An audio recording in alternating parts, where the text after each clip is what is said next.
what is the thing to be guarded that is the basis of help or harm?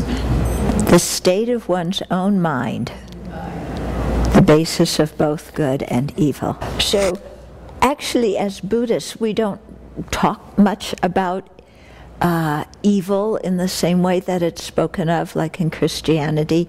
I usually change that word to something like negativity.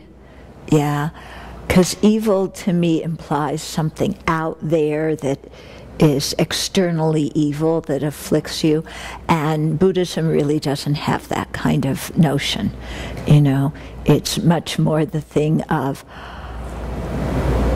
you know, if there is evil, you know, if we're going to talk about evil, the real evil is in here, you know, it's our own ignorance and all of our afflictions.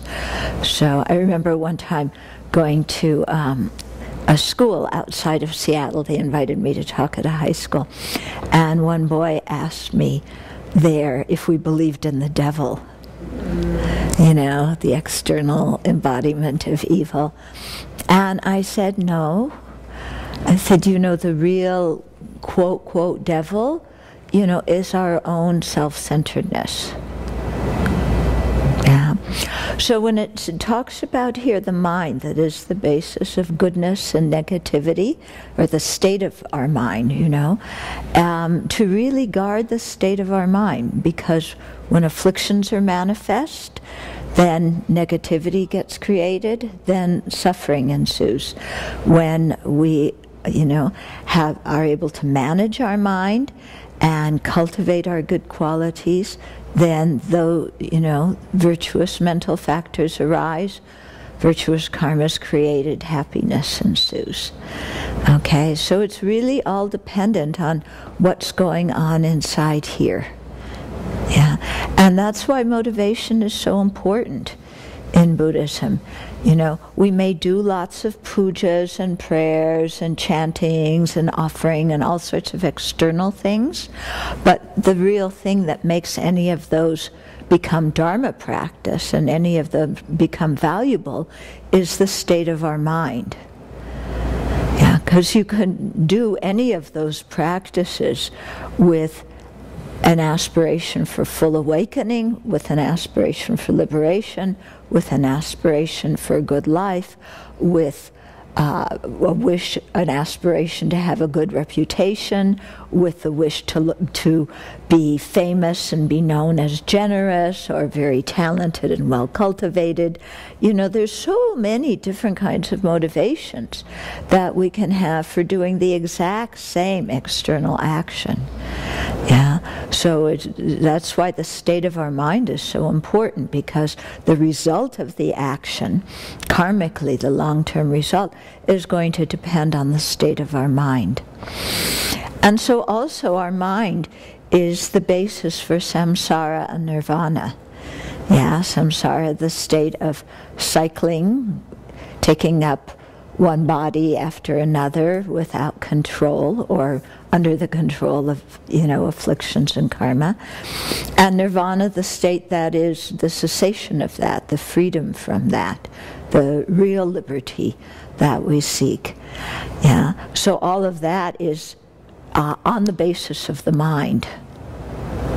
So it's not like samsara's over there and nirvana's over here, and so we go to samsara and then somehow we find the correct rocket ship to board that takes us to nirvana that's over here. Okay, you know, they're not actually external places. You know, in a conventional sense, samsara, you know, has different locations and different realms and things like that. But actually, they're very much states of mind.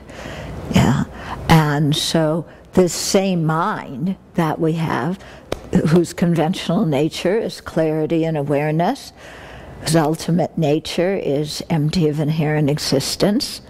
Yeah, that mind, depending on how we use it, can be samsara, or it can be in the state of nirvana. That exact same mind. Yeah, when you're talking about the nature of the mind. Of course, you know, the mind has to change, so it's not exactly the same mind, because the mind in samsara has all the afflictions and defilements and karmas, and the mind in nirvana, especially the non-abiding nirvana of a Buddha, is free of all of that. Okay, so that's why it says that it's so important to guard the mind. Yeah, people can steal of all our possessions, and we may say, oh no, all my stuff is gone, you know, but that's really not so bad. But when we let our virtue be stolen by our own afflictions, that's a real loss. Yeah, that's a real loss because of the importance of the state of our mind. Basically, you know, if somebody's in the hell realm, it's because of their negative karma. If they do strong purification, especially by generating bodhicitta, yeah, because there's the story of the Buddha in a previous lifetime being in the hell realms, pulling a cart. He was like, you know, pulling this flaming cart and along with somebody else. And he generated great compassion, thinking, may I bear the suffering of pulling this cart in the hell realm. And at that moment, because of the virtuous mind that's wishing to take on the suffering of somebody else, immediately he was born, I don't know, in the God realm or somewhere else.